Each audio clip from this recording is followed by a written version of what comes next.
seara, dragii mei! Emisiunea Ego Life, iată, vine în întâmpinarea Zilei Naționale a României.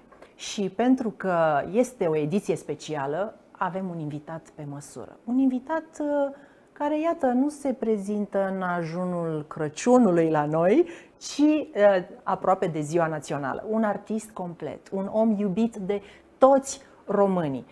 Eu îl ador, vă spun, de fiecare dată când aud melodiile cântate de el,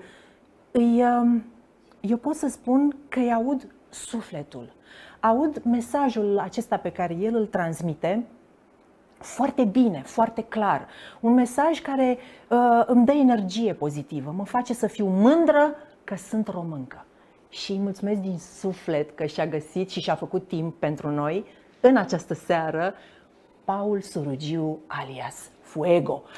Îți mulțumesc, Daniela, pentru prezentare și pentru invitație. Am venit cu mare bucurie și mă tot gândeam, zic, este Ego Live sau este Fuego Live? Ca să înțeleg. Chiar că, într-adevăr.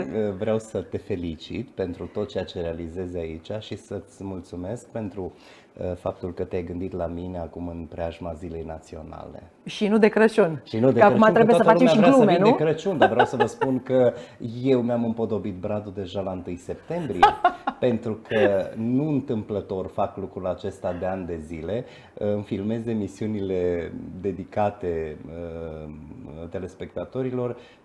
1 septembrie am filmat și în mijlocul lunii august. Nu știu cum v-ați simți să vedeți o echipă întreagă de filmare care împodobește toți brazii din studio și ne punem în cap tot felul de lucruri interesante când vine vorba de beteală, globuri, nu știu ce, și mai încep să și cânt colinde în mijlocul lunii august. Nu e ușor. Păi nu e deloc ușor. Dar adică vreau să spun un lucru. Ia zi.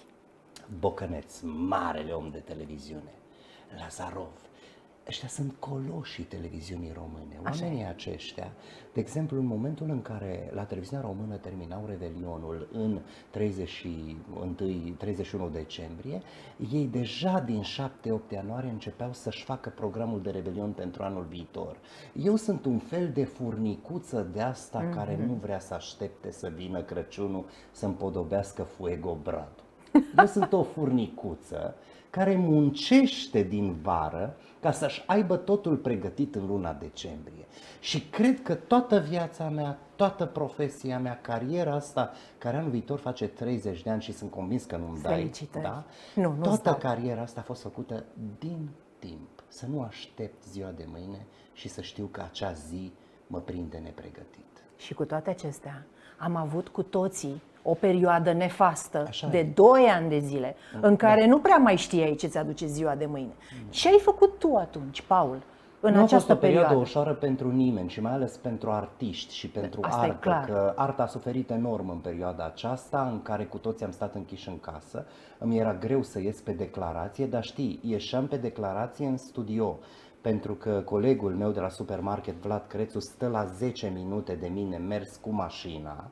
Mergeam pe declarație la el ca să-mi imprim și să-mi reorchestrez niște piese noi. Așa s-a lansat acum în cartea despre care vom vorbi CD-ul cel mai nou, făcut în pandemie. Pentru că ce făceam în pandemie? Mă retrăgeam în atelierul meu de pictură care este la subsol, pictam, mă plictiseam la un moment dat de pictură, da, și după ce pictam, compuneam, scriam și mă uitam la Netflix la cele mai bune filme. Asta am făcut 1 an și jumătate. Familia mea fiind în Ardeal, eu fiind în zona Bucureștiului, îți dai seama că nu mi-a fost ușor, vorbeam mai mult cu ei la telefon, dar nu a fost o perioadă în care să spun că am stat și n-am avut ce face. Și nu ți-ai plâns de milă? Nu, am creat. Așa. Pentru că de fiecare dată stau și mă gândesc, pe lângă muzica mea, pe lângă repertoriul meu, viața mea culturală și artistică pe care mi-am dedicat-o în totalitate publicului meu, rămâne pictura mea pe peretele cuiva. Și să știi un lucru, că e impresionant să vezi că vara vin românii din comunitățile de români din străinătate acasă, din America, din Canada, din Australia. Pictura mea a ajuns și în Australia. Eu sunt atât de fericit pe chestia asta. Sunt atâția oameni care se joacă pe pânză, că eu asta fac, eu nu sunt un artist profesionist. Asta e pasiunea ta. Da, e pasiunea mea și de mic fac lucrul acesta și când știu că pictura mea pe pânză a ajuns la, nu știu, familia cutare din Canada, îți dai seama, e onorant să știi că în Canada se află o pictură de-a ta pe peretele unui român. Absolut. Deci tu ești omul care ne conectează pe toți românii, da? Indiferent că suntem în țara noastră sau că suntem în afară, că ne trăim viața în alte țări, tu ești omul care ne conectează pe toți prin muzica ta și iată și prin pictură, că poate nu știați că Paul pictează. Da, Daniela, draga mea, vreau să spun un lucru. Într-o perioadă în care ne-au cucerit, să zic așa, lucrurile care nu sunt valoroase în țara aceasta, într-o perioadă în care totul cu susul în jos și non-valorile ies la suprafață, uitând să promovăm ceea ce e valoros, și aici eu mă refer strict la artă, nu mă interesează alt domeniu. Într-o perioadă în care mari personalități culturale a României nu se mai regăsesc în peisajul de astăzi, peisajul mediatic de astăzi, Da. eu cred că noi suntem în măsură să aducem calitatea în fața spectatorului, telespectatorului, privitorului. Asta fac și eu la mine la emisiune.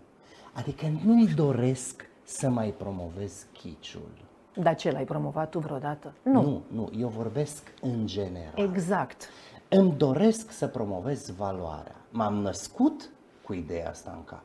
Ia-uzi. Pentru că să știi că nici în perioada copilăriei mele și atunci erau lucruri mărunte, să zic așa, care se promovau, dar nu ca acum. Acum am uitat să ne promovăm valorile, să vorbim corect limba română, pentru că unii artiști în cântec pun greșit în accent limba română. Versul primează într-un cântec, pentru că dacă versul nu transmite emoție, degeaba cânți. Exact. Și atunci trebuie să punem calitate pe cuvântul rostit în primul rând și pentru cei care încă nu știu să învețe corect să vorbească limba română. Și eu fac greșeli și tu, cu toții facem greșeli, dar să nu uităm că trebuie să învățăm în fiecare moment din experiențele pe care le trăim. Vezi tu, acum se uită la noi atât părinții, așa e. cât și poate copiii, adolescenții. Da. Ce te faci, dragul meu, da. cu schimbările acestea de valori care se regăsesc și în educația pe care o primesc copiii astăzi? Pentru că pe vremea noastră, cei 7 ani de acasă contau. Erau primordiali. Erau primordiali. Da. Sunt convinsă că așa te-au educat părinții tăi, așa m-au educat și pe mine părinții mei, cât și bunicii. Dar acum, cei 7 ani de acasă nu mai există în numele libertății și democrației și dezvoltării personale. Copilul meu trebuie să crească așa cum vrea el. Știi, bunica, în momentul în care mă duc la ea și ea nu știe ce înseamnă internetul, primul lucru când mă vede că eu umblu pe aparatul ăsta și tot timpul comunic și tot timpul scriu și tot timpul am ceva de făcut. Un rău necesar. Pentru că ăsta e un rău necesar, bunica îmi spune mie, Cipi, pe mine mă cheamă și Ciprian, Cipi, asta ce faci tu, internetul ăsta, e satana dragului. Wow! Așa îmi spune bunica mie, Bubulina, eu îi spun Bubulina, pe care o sărut, are 88 de ani. Îi doresc să fie sănătoasă, avem grijă de ea, dacă n-ar fi problemele cu picioarele pentru persoanele vârstnice, totul ar fi normal, pentru că bunica și astăzi își mai pune o roșie și o ceapă în grădină. Dar ce vreau să spun, când bunii mi-au spus, Cipi, internetul ăsta ce faci tu aici e satana, dar ea e o femeie de la țară, simplă, care n-a intrat în viața ei pe internet și știi că are atâta dreptate. Există și variantele bune pentru internet pe care poți să le alegi, dar el este și satana pe care o vede bunica, pentru că acolo se întâmplă foarte multe lucruri urâte și negativiste. Dacă în permanență cineva îți bagă în cap că aia nu-i bine, că aia nu-i normal, știri urâte, crime, îți dai seama, capul tău și creierul tău va fi plin de negativism și de lucruri urâte și atunci tu, cu tine, trebuie să ai grijă cum te comporți și ce alegi să citești pe internet. Că până la urmă și internetul a adus, uite, o conexiune, că apropo de pandemie, în timpul pandemiei, noi nu mai puteam să ne atingem, să venim, să ne uităm ochii în ochi, să stăm așa cum stăm acum, pentru că ne feream. Și atunci internetul și rețelele de socializare ne-au salvat cumva de la depresie, de la singurătate, de la tristețe. Așa e. Pentru că mulți nu înțeleg că poate și solitudinea îți poate poate fi o terapie foarte bună pentru că te face să intri, da? Să vorbești cu tine însă, să fii tu cu sufletul tău într-o conexiune. Și apropo de cuvântul suflet, trebuie neapărat să arăt această carte pe care tu ai lansat-o chiar de ziua ta, pe 23 august, apropo de ziua națională a României. Noi doi am crescut pe vremea în care 23 august era ziua națională. Era, nu? Aveam respect pentru oamenii de lângă noi. Da, știam să spunem un mulțumesc. O sărumână, bună ziua, bine ați venit, ce faceți? Era o bucurie să te vezi cu vecinii din fața blocului. Și mergând acasă săptămâna trecută m-am gândit că săptămânal o familie din blocul nostru, care are vreo 6 scări, era responsabilă pentru organizarea în fața blocului și în spatele blocului curățeniei, mă. Când am mai făcut noi curat în fața și în spatele blocului? Se adunau vecinii, dădeau cu mătura, făceau curat. Totul trebuia să fie ordine și disciplină, gardul viu, tăiat la linie. Dom'le, sunt niște lucruri cu care eu am crescut și cu niște jocuri pe care nu le-am mai văzut la copiii din ziua de azi. Coața ascunsele, șotronul, lapte groșă smântânos. Dom'le, îți niște lucruri pe care mi le aduc acum aminte. Dom'le, cât de frumoși să eram. Sari coarda, să lovești cu mingea, elasticul, într-adevăr. Purtam cheia de gât. Doamne ferește să nu cumva să pierd cheia, că nu am cum să intru în casă, mama și tata munceau în 3 ture. O lecție de responsabilitate. Da, și pe lângă asta în permanență m-au educat să fiu corect, să nu mint, să am grijă ce vorbesc, ce cuvinte scot pe gura mea. Dom'le, eu am avut niște părinți foarte modești și decenți. N-am avut niște părinți cu mari studii și cu facultăți terminate.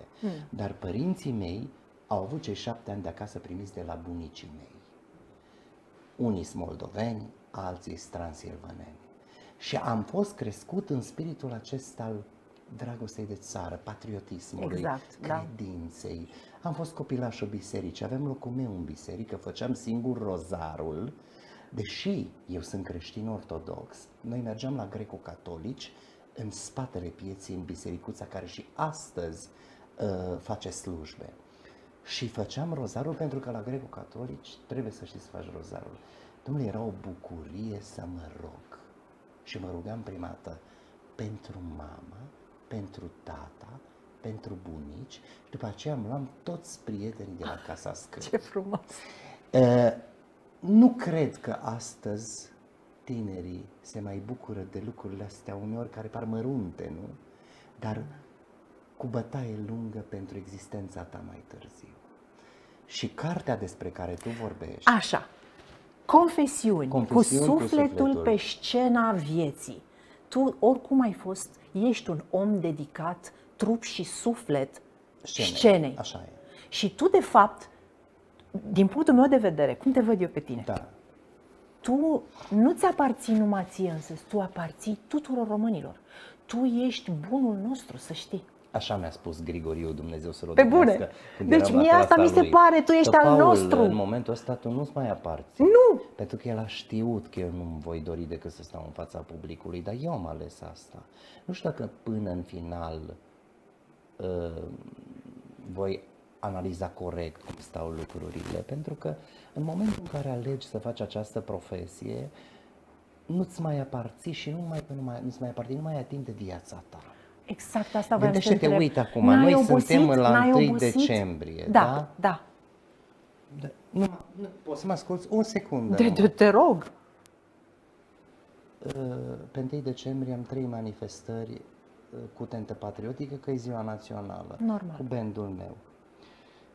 Pe 2 decembrie joc la Sala Palatului, la ora 19, pentru cei care ați rezervat locuri.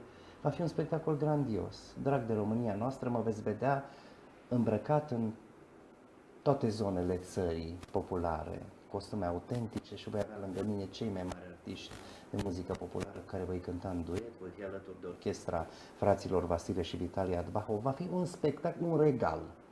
Am muncit enorm pentru spectacolul acesta, ca pe 3 să ajung la Oradea. Pe 4 decembrie să fiu la Cluj, în cinema Florin Piersic, la ora 20, cu concertele mele de colinde, că încep colindele. Normal. Stai cu mine de Crăciun, se cheamă spectacolul. Pe 5 trebuie să fiu la Brașov, la Teatrul Sica Alexandrescu, de la ora 20. Pe 6 trebuie să fiu la Satul Mare, în Casa de Cultură a Sindicatelor, la ora 20. Pe 7 decembrie mă întorc la Oradea, de unde am plecat pe 2, pe 3, pentru că am spectacolul la Casa Sindicatelor de la ora 20. Deci Pe 8 decembrie... Cu programul în față, Nu, nu să vine vezi, să de pe cred. 8 decembrie sunt la Sebeș, lângă Alba Iulia, la Casa de Cultură Lucian Blaga, la ora 19. Pe 9 decembrie sunt la Deva, în Centrul Cultural Drăgan Munteanu. Pe 10 decembrie joc în cazinoul din Sinaia, în sala teatrului, sala regală, E care superbă. este o frumusețe, de la ora 19. Pe 11 decembrie sunt la Pitești, în Casa de Cultură a Sindicatelor. Pe 12 decembrie la Buzău, în Teatrul George Ciprian. Pe 13 decembrie la Galați, la Teatrul Muzical Nae Leonard, o sală spectaculoasă, cu acustică perfectă. Pe 14 decembrie la Panciu. Pe 15 decembrie sunt în Gura Humorului, cu 2 concerte la Casa de Cultură, de la 7 și de la 8. Pe 19 decembrie sunt la Iași, la Casa de Cultură a Studenților.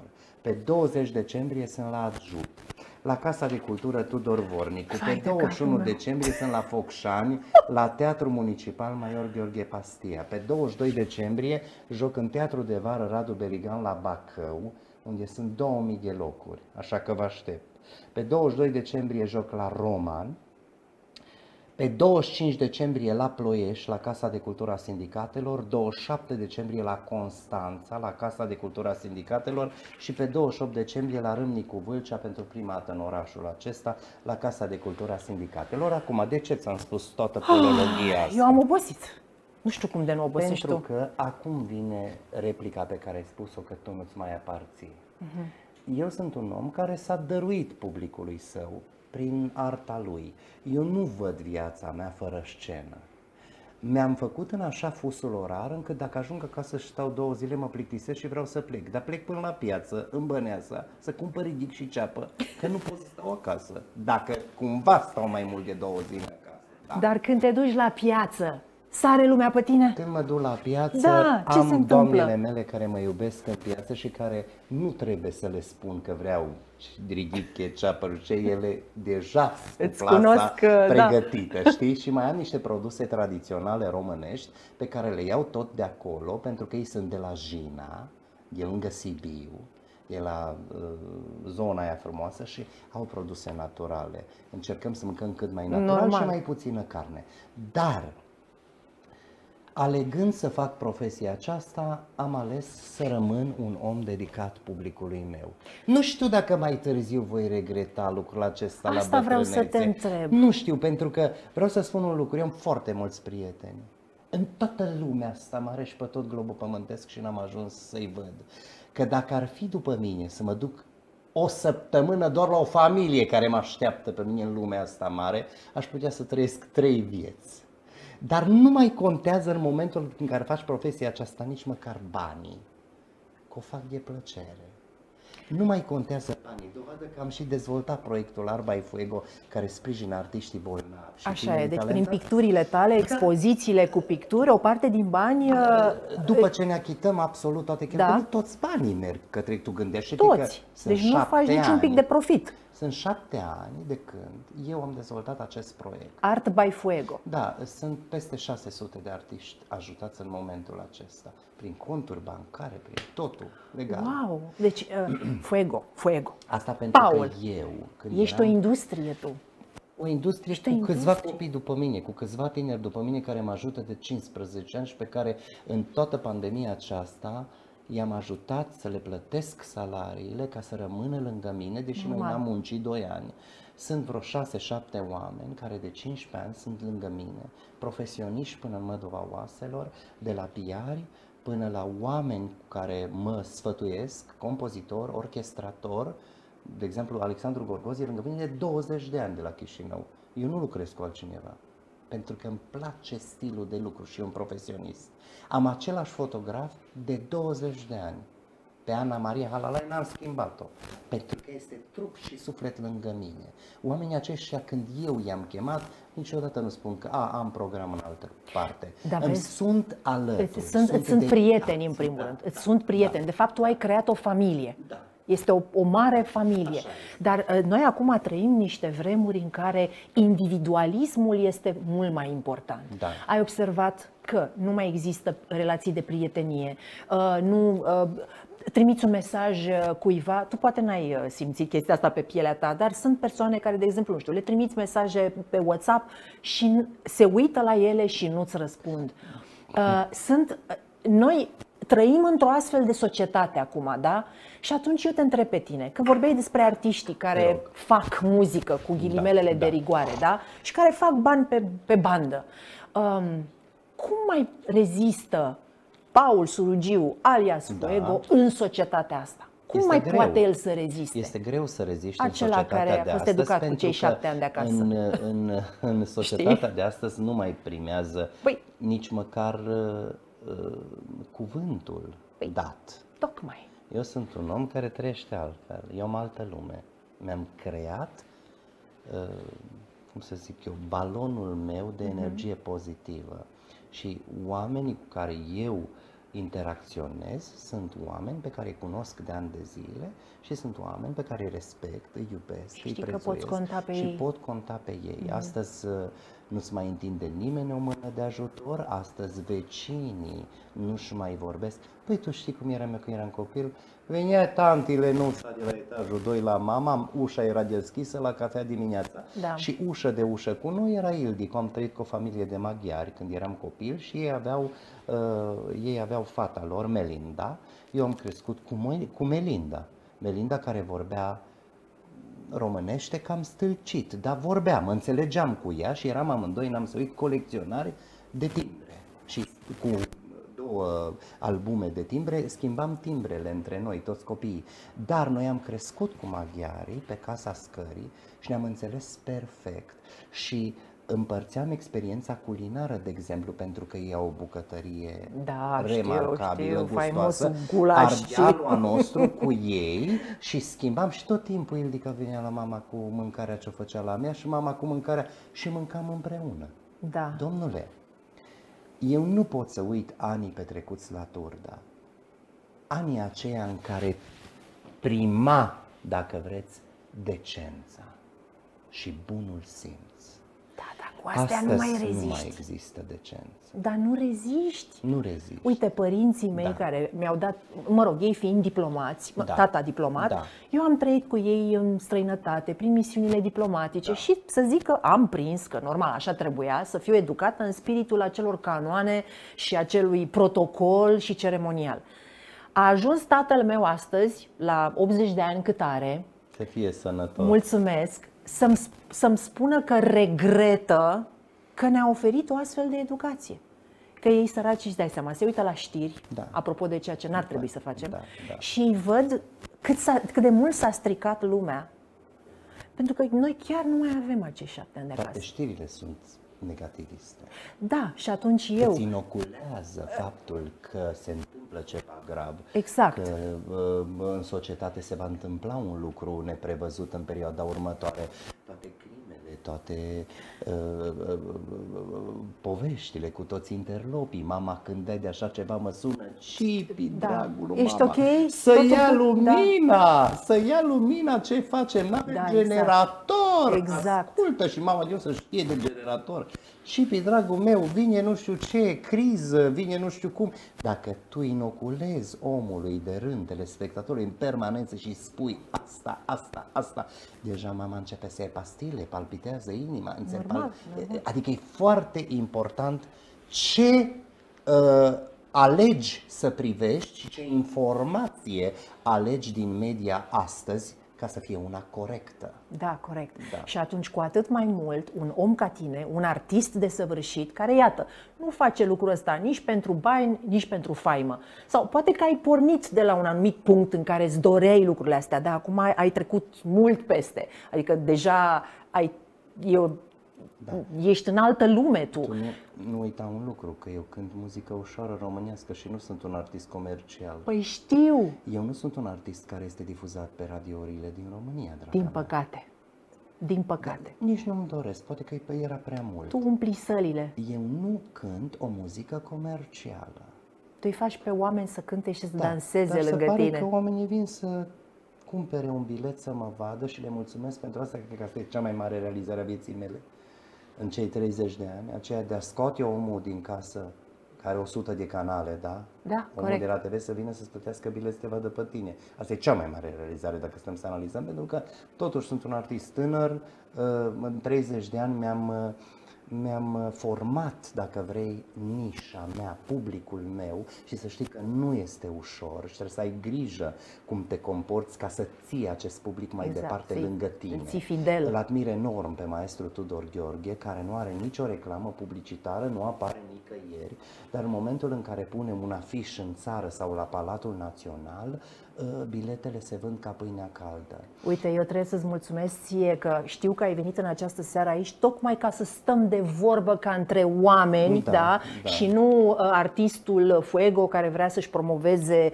cartea și spectacolele, Dar să știi pentru că n-ai nevoie. Nu am nevoie de asta și oamenii știu absolut fiecare mișcare a mea pe care o fac Te pe cred. plan profesional, pentru că cei 500.000 de oameni de pe pagina mea sunt atenți la fiecare poveste pe care eu o spun dimineața. Eu sunt omul cu povești. Dimineața la ora 9 mă trezesc și mă gândesc, nu știu, la o temă anume, despre, nu știu, de exemplu am scris într-o dimineață despre ce înseamnă să minți, da? Despre minciună, da? ce- Într-o altă dimineață povestesc prietenilor mei de pe Facebook ce înseamnă să trăiești un sentiment, nu știu de care. Într-o altă dimineață ce înseamnă să ai credință în suflet. Măi, și sunt citite pentru că fac peste 2-3 mii de like-uri într-o oră. Ce Asta frumos! înseamnă că oamenii mă citesc cuvintele mele. Atenție, nu sunt un expert și nu luați ca atare Chiar tot ce voiam- spun eu în sensul că... Chiar voiam să zic, dar așa, deci le ai curățelele de Dar socializare. sunt trăirile mele, normal, Danielo. normal, Sunt așa e. trăirile mele. Cine Tu nu o spune faci nici Daniela? pentru Toată lumea like. spune Dana, eu Mie spun îmi Daniela. spune Dana și tatăl meu uneori când știe că are nevoie de atenția mea și poate uneori îi se pare că nu are, îmi spune Dane! Dar apropo de lucrurile acestea frumoase pe care le faci tu, Da, uite, da. și în fiecare zi pentru comunitatea care te urmărește. Da. Acum, dacă tot te avem aici în platou, în studioul nostru, nici nu mai trebuie să mai cumpărați, dragilor, bilet, pentru că Fuego a zis că Paul, te rog frumos, da, deci aici Fuego e numele de scenă. Da. Paul ne-a promis că o să ne și cânte ceva. Deci, cu ce ai vrea să Nu vreau să începem? cânt un refren special pentru cunoscători, dragi. Așa, eu îl admir enorm pe acest compozitor care face performanță în fiecare zi și pe care dumneavoastră, mulți dintre dumneavoastră nu-l cunoașteți. Și păcat, că vorbeam despre valori. Exact. Vorbim despre compozitorul planetar Eugen Doga, care a scris valsul Dulcea și Tandra mea fiară. Pentru necunoscători, e valsul care e în patrimoniul imaterial UNESCO. Este valsul capodoperă, printre primele 5 valsuri ale planetei, dragilor. Și culmea că e român de-a nostru, născut în Transnistria, locuiește la Chișinău. Maestru Eugen Doga mi-a scris un cântec ce poartă numele Cântec Nesfârșit. Aș vrea pe fundal colegii noștri să pună deja linia melodică și să-ți dedic acest refren, Daniela. Mulțumesc. Să vezi câtă căldură poate să emane muzica lui Eugen Doga. Mulți o să se întrebe cine este Eugen Doga? Păi cel care a scris muzica din filmul Maria Mirabela, muzica din filmul Șatra. Ce Vedeți, frumos. dumneavoastră cunoașteți lucrurile acestea, nu cunoașteți omul care a scris În spatele acestor... în spate, da, Da. da. Și atunci vreau ca să-ți interpretez acest refren cu dedicație pentru tine și pentru toți telespectatorii care ne privesc acum. Mulțumim mult de tot!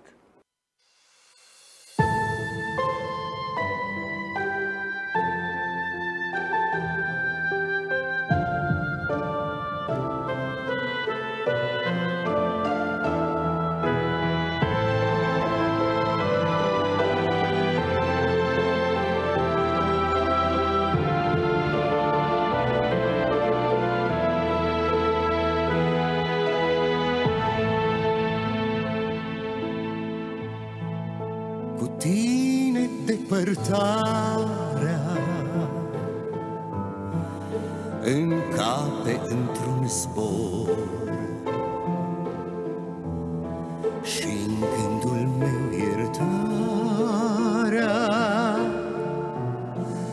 din vise o cobor.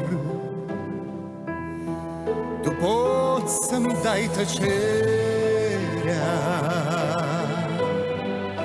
din ochii tăi fierbiți și timp de nicăierea cu mâinile cuminți. Tu mă aliți, tu mă aliți. Lasă-mi răsărit și asfințit, lasă-mi doar o clipă de iubit. Lasă-mă de tot să locuiesc în sufletul tău și să-l iubesc. Lasă-mă acum să îmbătrânesc peste părul tău, să înfloresc. Lasă-mă să-ți fiu desăvârșit, cântec nesfârșit. Cu tine spedecie rămâi să te respiri. Ești ca o melodie, parfum de trandafir. Iubește-mă cu milă, prin soare rătăciți. E viața prea fragilă să nu fim fericiți, îndrăgostiți, îndrăgostiți.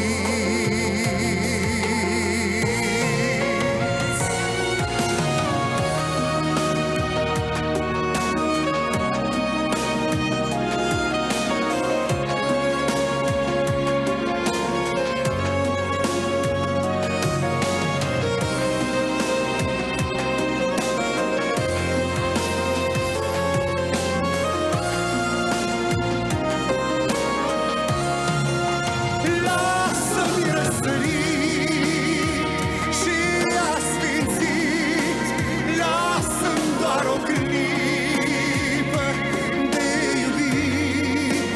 Lasă-mă de tot să locuiesc în sufletul tău și să-l iubesc.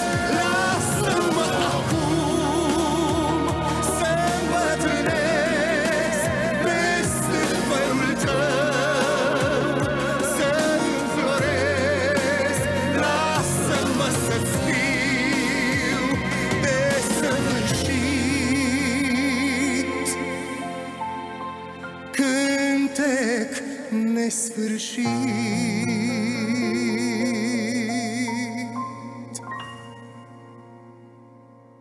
Acum aplauzele, nu tuturor celor care se uită online la noi în timp ce tu cântai absolut minunată melodia. Eu mă uitam așa puțin, îmi sfrunzăream cartea și am ajuns la capitolul 8. Acasă e în țara mea și, dragilor, Paul are o scrisoare către țara mea. Ce frumos am început. E o scrisoare pe care ce frumos! Pe care mi-am conceput-o acum niște ani. Am pus scrisoarea asta în carte ca să fie și în print, practic, că ea este online. Foarte Dar frumos. este o scrisoare cu trăirile mele, cu sentimentele mele, cu dorurile mele atunci când vine vorba de țara în care trăiesc. Și cu anumite tristeți, adică ești Cu cumva tristeți și cu dezamăgit bucurii de și sunt dezamăgit de ce se felul în întâmplă care în anii pe oamenii- care îi trăim. Absolut. clar. Nu sunt dezamăgit într-o perioadă în care, de exemplu, eram copil. Ce știam eu în copilărie? Știam că trebuie să vină 23 august, că mai fac un an, și că trebuie să-mi iau stegulețul de acasă pe care îl Corect. păstram în arhiva mea, acolo, în camera mea, și trebuia să mă duc pe stadion înainte cu o săptămână, pentru că erau niște sărbători de Ziua Națională pe 23 august, cum nu vă puteți imagina. Noi, pentru că aveam și, cum se spun, născuți pentru artă, eram selectați la școală și nu mergea oricine să cânte pe stadion pentru conducătorul prea iubit. Așa e. Și atunci se muncea înainte cu o săptămână jumate și toată viața asta mea a fost, cum să spun eu, zbuciumată de faptul că eu nu puteam să-mi țin ziua de naștere și nu puteam să mă întâlnesc cu prietenii pe Exact, 23 ca un august, copil eram normal. la defilare și la sărbătorile naționale. Dar să știi că perioada aceea e o perioadă pe care nu pot să o uit. Atunci se punea preț pe valori, pe cuvântul rostit, pe tema, Disciplină, ordine. Da, Da. totul era punctualitate, nu se poate. Astăzi, la ora 5 ne vedem și tu vii la 6. Sigur că da. Repetiția pe scenă, la ora 11. Începem la 1, dacă se poate. Elas. Nu mai există respect pentru și profesionalism atunci când vine vorba de punctualitate, Da. știi? Asta mă doare enorm. Și pe mine la fel. Eu când aveam agenție de modele, aveam fete și băieți cărora voiam să le dau joburi. Și la un moment dat, chiar dacă erau la început de drum și am înțeles de la foarte mulți prieteni de-ai mei care au business-uri în domeniul privat și nu numai, și care caută cu disperare tineri care să-și dorească să muncească, să evolueze, să ia treaptă cu treaptă cariera, nu să facă hopuri, știi? Și la un moment dat îmi spuneau tinerii aceștia, îi sunam, uite, am un job pentru tine, uite, în data de, la ora de... Dar cu cât se plătește? Nici nu-l interesa ce trebuia să facă, trebuia să-i spun câți bani. Așa Păi pentru banii ăștia eu nu sar din pat așa, eu nu ies din pat. cred. Știi ce vreau să spun? Și mă durea pentru că eu pe vremea mea când eram manechin, Zina Dumitrescu, că tu o cunoști, adică o știi foarte bine. Asta ne spunea tot timpul, fetelor trebuie să munciți pentru fiecare ban pe care îl faceți, dar nu numai asta. Mai important este numele și reputația voastră. Și trebuie să munciți pentru asta. Toată viața voastră. Nimic nu vine gratuit. Este exact ce ai scris și tu în carte aici. Nimic nu vine gratuit în viață. Ai scris asta. Totul vine muncind. Tu trebuie să muncești cu sânge, cum îmi place mie să spun. Prin muncă reușim să ne atingem scopurile. Eu sunt aici în fața dumneavoastră după 30 de ani de muncă. Dar eu am muncit, eu nu m-am uitat eu am muncit în sensul frumos al cuvântului. E adevărat că am și o profesie. Ai făcut ce ți-a plăcut totuși. Da, am făcut pentru că sunt mulți oameni care muncesc și o fac de nevoie și stau au niște meserii sau se duc la, știi, se duc la muncă, e un calvar pentru ei. Așa e.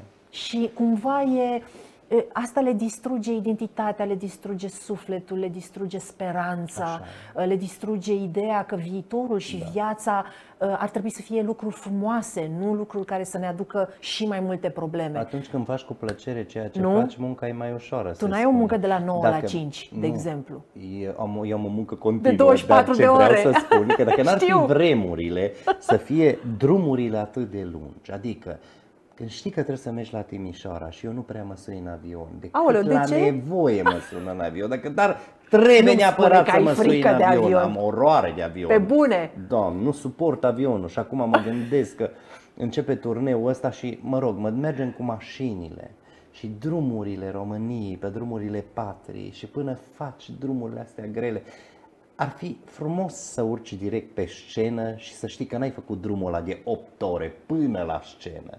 Că asta înseamnă stres, oboseală, nervi, da? Ai și tu, da, nervi? Îți mai sare țandăra din când în când, așa? Dar eu sunt un om, deși mă enervez, ca Ardeal, mă enervez și îmi trece la fel de repede, mă enervez foarte greu, că ardeleanul până se enervează trebuie să treacă prin niște probleme. Te enervezi tu înaintea lui. Așa e. Dar noi, ardelenii, întotdeauna am fost mai calmi, însemnând că dacă mă enervez, nu aș putea să fac mare tămbălău. Spun un lucru așa ferm, știi? Dar nu sunt un om care să se enerveze foarte repede. Dar și când te enervezi, cred că, Doamne, nu vreau să stau prin apropierea ta.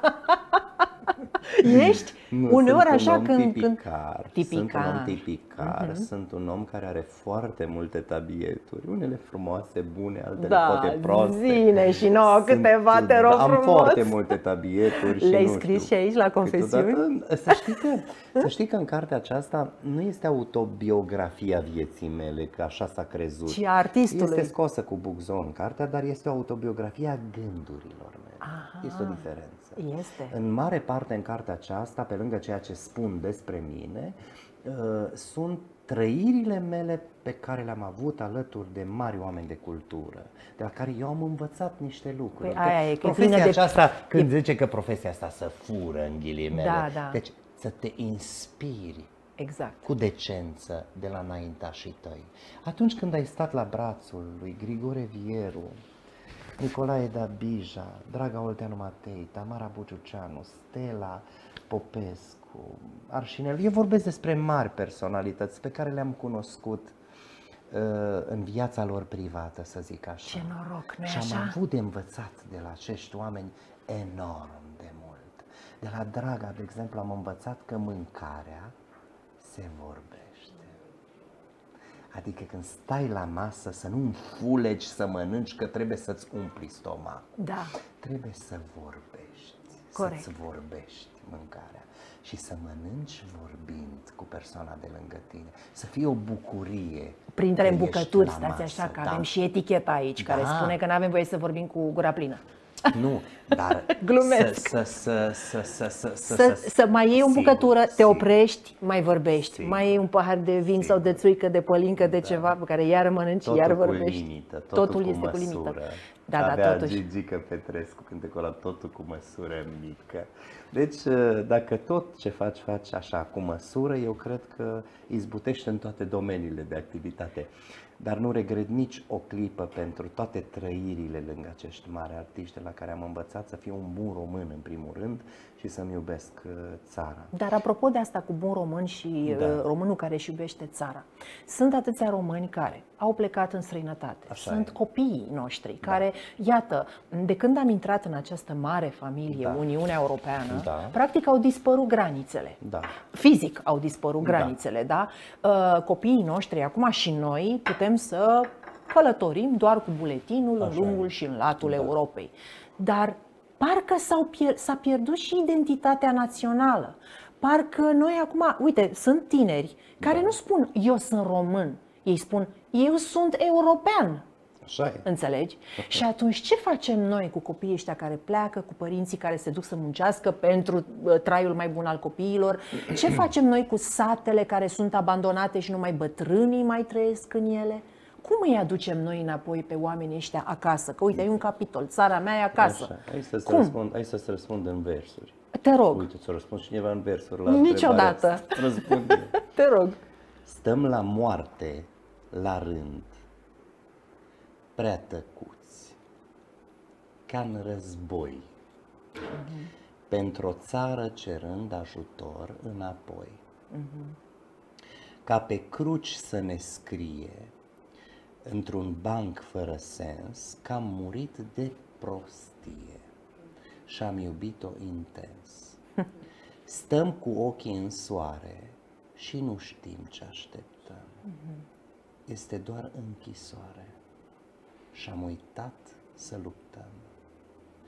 Țara asta de patimi, cu mișei și tăgadă, înnecată în lacrimi și dureri o grămadă, țara asta nu-și cere niciun drept capital, stă la rând la înviere, cu lumina în spital.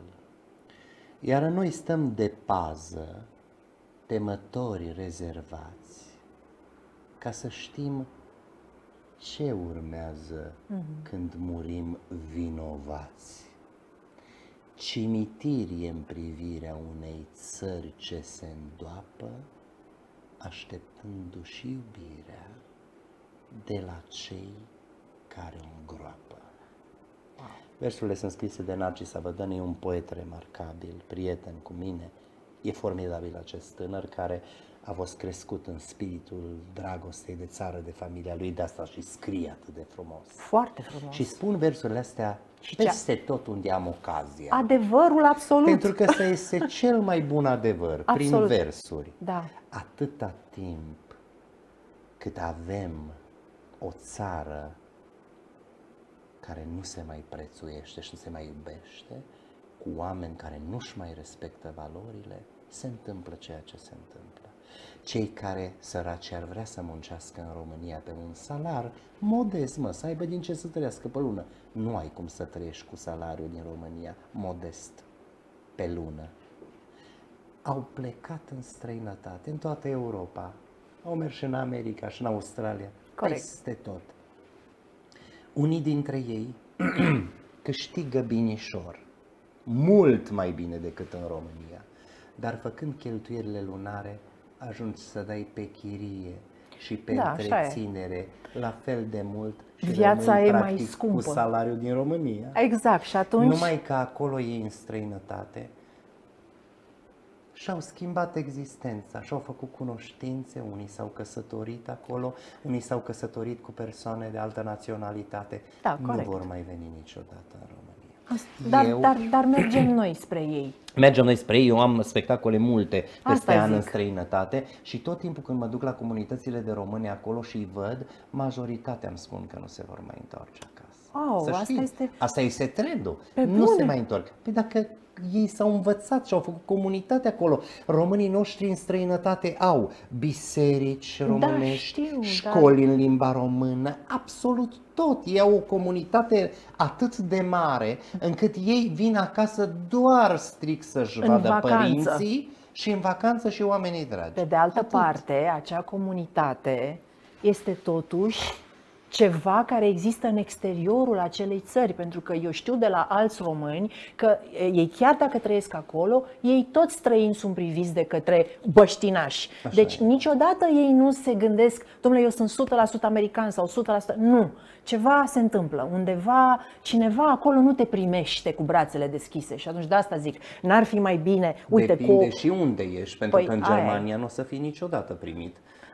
Cum să spun, Da, dacă nu ești depinde de de-al lor, naționalități, știi, așa În este. Italia e mai ok, Spania deci, de-ai noștri. Deci ajungem, Sunt- da, exact, deci ajungem cumva la concluzia că muzica este singura limbă universală, În da, muzica e singura care ne unește. care ne unește Asta, peste da. granițe. Așa e. Și lucrul acesta, cumva faptul că tu ești cel care ne cânți și ne încânți cu melodii din acestea de suflet, cu melodii care trezesc emoția, cu melodii care chiar au versuri, adică nu e o nebuneală, de aia o vâjeală, un zgomot.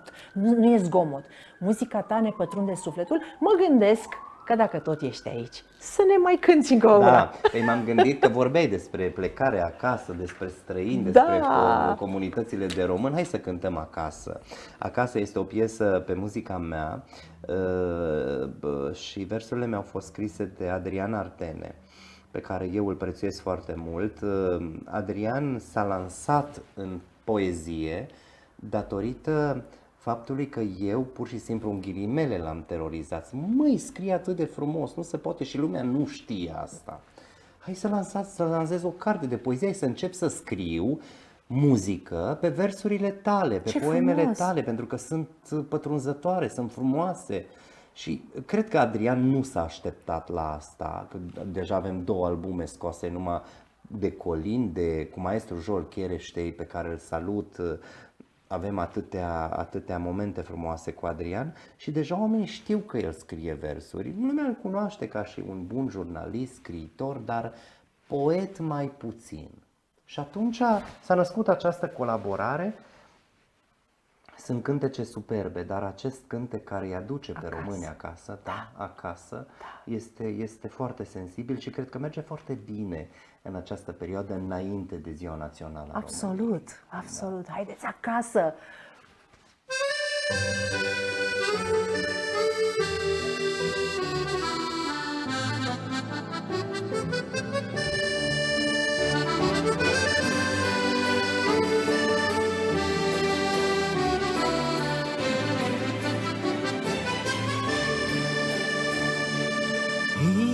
inima îmi cânt o doină dulce.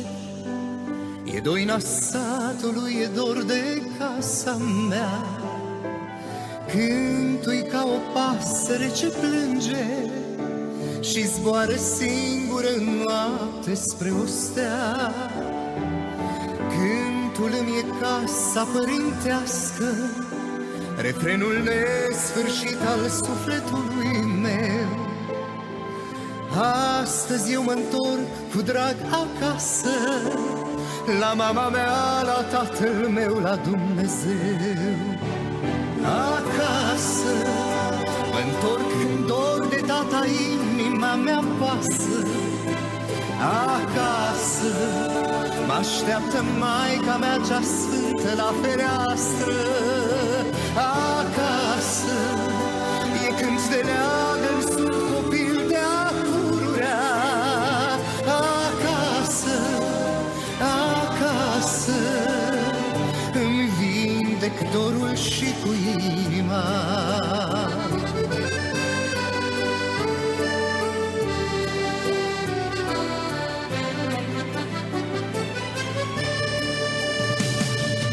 Casa noastră de odinioară e în sărbătoare mare câte amintiri. Când ne adunăm cu toți în seară, la gura sobei printre atâtea povestiri. Azi miroase a mere coapte iară și a gutui păstrate pe un bătrân cuptor. Teiul din grădina de afară ne retrezește al copilăriei dor. Acasă mă-ntorc în dor de tata, inima mea pasă. Acasă mă-așteaptă maica mea cea sfântă la fereastră. Acasă e când de leagăn sunt copil de-a pururea. Acasă, acasă îmi vindec dorul și cu inima.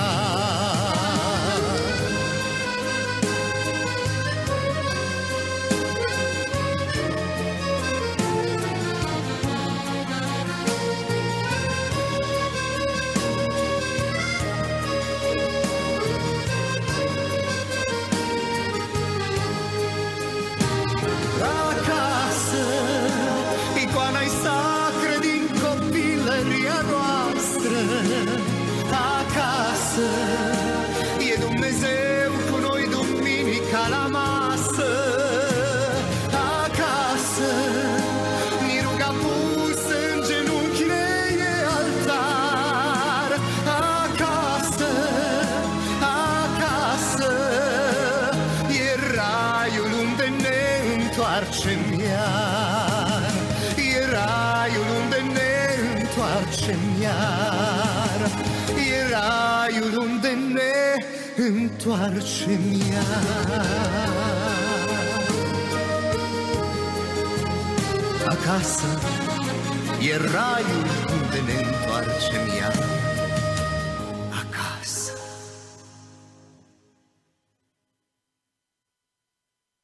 Plâng, atât de emoționant este. Acasă, într-adevăr, este raiul unde ne întoarcem iar și iată că și aici ne simțim acasă cu Paul Fuego, care ne-a cântat ca de fiecare dată cu sufletul. Iată cartea lui, da, Confesiuni cu sufletul pe scena vieții. Trebuie neapărat să o cumpărați, e la editura Book Zone, pentru că, așa cum a spus și el, aici sunt gândurile lui și este plină de pilde. Lucruri care vă vor încânta, lucruri care vă vor ridica semne de întrebare și veți căpăta de fapt răspunsuri la întrebările pe care le aveți voi despre viață. Și dacă ar fi să ne dai așa un sfat, pentru că iată, se apropie totuși și sărbătorile de iarnă și lăsând la o parte faptului că românului îi place să aibă masa îmbelșugată. Apropo, tu te gândești la kilogramele astea? Nu știu. E o perioadă în care cu toții cred că punem kilograme pe noi, că ne ducem, ne vedem cu oamenii dragi. E unul în decembrie, e un ianuarie. pentru că am turneul, dar să știți că în ianuarie noi totdeauna am sărbătorit Crăciunul și Anul Nou pe ritualul vechi, așa cum se întâmplă în Basarabia și în Cernăuț, în Ucraina, mă refer la românii care locuiesc acolo. Pe 8-9 decembrie sărbătorim Crăciunul și pe 3 ianuarie, mă scuzi, pe 8-9 ianuarie Crăciunul și pe 13 ianuarie Anul Nou. Deci mese peste mese, peste mese, dar îndălșugate. Dar să știi că perioada aia sunt ori acasă cu familia mea, de cele mai multe ori cu familia mea, sau în Republica Moldova, unde nu vrei să știi cum sunt sărbătorile în luna ianuarie, când cu toții stăm aici burdușiți de mâncare, că e Sfântul Ion pe 6, da? Cu Sfântul Vasile, cu Sfântul Ion, mă rog, dar la noi au trecut sărbătorile deja în ianuarie. Corect, dar tu o iei de la capăt cu în ei. ianuarie eu la Chișinău, de exemplu, știu perfect că pe 7 ianuarie voi cânta în Piața Mare din Chișinău, unde voi colinda, pentru că este ajunul Crăciunului. Și dacă mai prindem și un pic de zăpadă, numai bune sunt sărbătorile. Da, sărbătorile acelea cu care noi am crescut, acele sărbători care primesc bucuria și iubirea în casele noastre. Și dacă ar fi să-l întreb pe Fuego, ce ar dori să-i aducă Moș Crăciun? Moșul? Da. Nu știu, sunt multe lucruri pe care eu mi le doresc de la Moșul. Îmi doresc mai multă înțelepciune. Nu cred că poți să ai mai multă înțelepciune decât ai cuprins-o aici în cartea asta. Îmi doresc ca să rămân un om integru cu capul pe umeri. Asta ai dovedit-o până acum. Da, dar îmi doresc să nu-mi ia Dumnezeu mințile. Pentru că după această pandemie, foarte multă lume a intrat în depresii. Oamenii s-au îmbolnăvit. Unii au murit. Da, au murit. Îmi doresc să rămân un om integru și să nu-mi ia Dumnezeu mințile și să rămân lângă oameni deștepți de la care să am de învățat. Toată viața mi-a plăcut să stau lângă oameni deștepți, mai deștepți decât mine. Mai deștepți ca să pot să acumulez experiență atunci când vine vorba despre viață, despre societatea în care trăim. Îmi doresc ca moșul meu să-mi aducă mai multă sănătate. Sunt un om sănătos, dar dacă e ceva care m-a acaparat în anul acesta, a fost stresul. Da. Eu sunt un om care muncește 24 de ore din 24 de ore, uneori nu mai pot, spun că nu mai pot și uite că publicul îmi dă acea energie de care eu am nevoie și pozitivitate de care eu am nevoie. Îmi doresc să rămân un om integru, să-mi dea Dumnezeu sănătate, iar moșul, nu-mi doresc absolut nimic, cum să spun, material, absolut nimic. Dar pot să te întreb un lucru? Te rog. Că am o curiozitate și cred că multă lume zice, domnule, Fuego e un om bogat, tu o să spui bogat spiritual. Sunt convinsă. Sunt un om care trăiește. Dar ai făcut bani, faci bani. Da, ai un trai frumos. Da, am un trai frumos pentru că am muncit. Pentru că ai muncit și pentru că ai talent cât carul. Da, eu nu mi-am făcut bănuții sau mica mea avere, pentru că dacă ne uităm ce averi au unii, eu am o mică avere. Mica mea avere este făcută cu sânge, pe bani, pe muncă cinstită. Eu sunt un om care toată viața lui a muncit. Eu de la 13 ani am plecat de acasă și primii bănuți i-am făcut tot așa cântând, la nu știu ce evenimente pe la tur, da. Am muncit pentru bănuțul pe care l-am și mai e un lucru. Să știi să-ți păstrezi ceea ce ai și să nu irosești pe drum în timp ceea ce ai. Deci să ești un om econom. Da, sunt un om econom și am învățat asta tot de la oamenii de la care și pot să știu, uite că multă lume când își face lista cu rezoluții pentru noul an, toți spun chestia asta. Dom'le, vreau să am mai mult noroc în viață, vreau să fac bani, vreau să am mai mult, vreau să am casă, vreau să am mașini. Tu în ce investești banii? Vreau un singur lucru. Fuego, dragă. Că eu sunt un om care n-are nevoie de noroc. Eu am fost hărăzit de către divinitate cu un mir pe frunte. Mirul acela este vocea mea. Nu se naște oricine cu voce să cânte pentru public. Grigore Vieru mi-a spus așa când m-a văzut prima dată. Și asta spun eu mai departe tinerilor foarte talentați pe care îi simt că sunt geniali, că sunt unii geniali. Și am să spun la toate întrebările. Paulica, tu știi că Dumnezeu ți-a pus mâna pe cap? Zic, dacă spuneți dumneavoastră, maestre, de la dumneavoastră, vă mulțumesc. Dar zice Grigore Vieru, știi ce face Dumnezeu când pune mâna pe capul unui om? Ce face maestre? Se odihnește, dragul meu. Ah, ce frumos. Și îți doresc ca să se odihnească Dumnezeu cu mâna pe creștetul tău cât mai mulți ani. Dacă mie mi-a spus Marele Grigore Vieru asta, de-aia ți-am spus că nu am nevoie de noroc. Eu sunt un om care toată viața a fost chemat la un eveniment, la o cântare, la un concert, tot timpul, pentru că am avut acest mir de la Dumnezeu. Nu contenesc și în sculare și în culcare să-i mulțumesc lui Dumnezeu pentru acest dar. Dacă Dumnezeu mi-a dat acest dar și atâta dramul ăla de noroc pe care eu l-am avut de mic, pentru că mi-am dat seama de asta și de trăirile mele atunci când vine vorba de acest noroc, nu am nevoie de absolut nimic. Îmi spui pe ce cheltuiesc banii?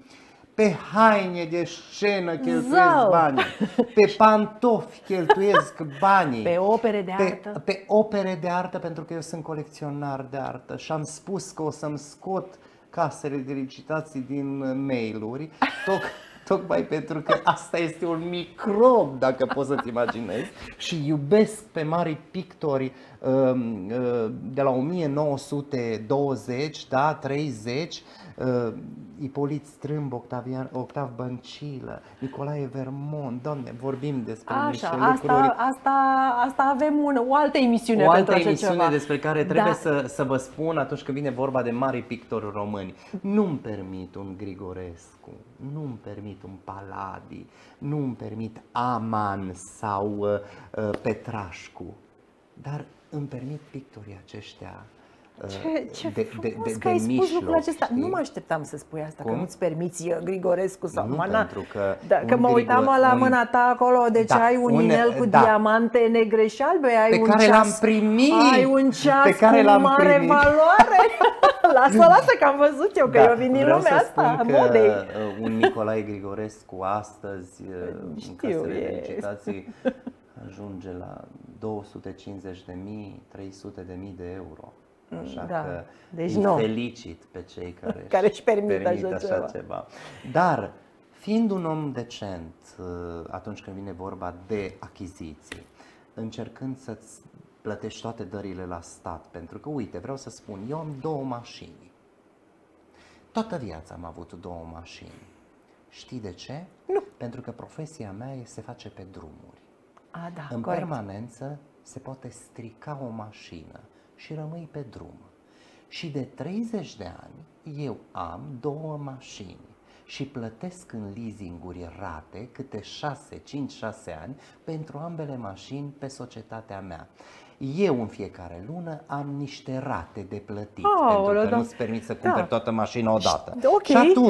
Și atunci, de câte ori nu mi s-a stricat mie prima mașină și am rămas în pană și ce mă făceam dacă n-aveam a doua mașină? Corect. Până o lună de zile stăteai cu aia cealaltă în service. Eu mă așteptam să spui că ai mai multe case, zic sincer. Nu, iubita. Nu?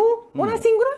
Nu, am 2 case, casa de la Turda, unde stă mama, și casa în care stau eu acum. Încerc să scot de la tine. Nu, dar văd că dar ești un om. Nu m-am axat pe chestia asta, astea, da. Imobiliare, să investești, să iei apartamente prin Dubai. Vreau să-ți spun multă lume face chestia exclusiv asta. că am peste 500 de costume.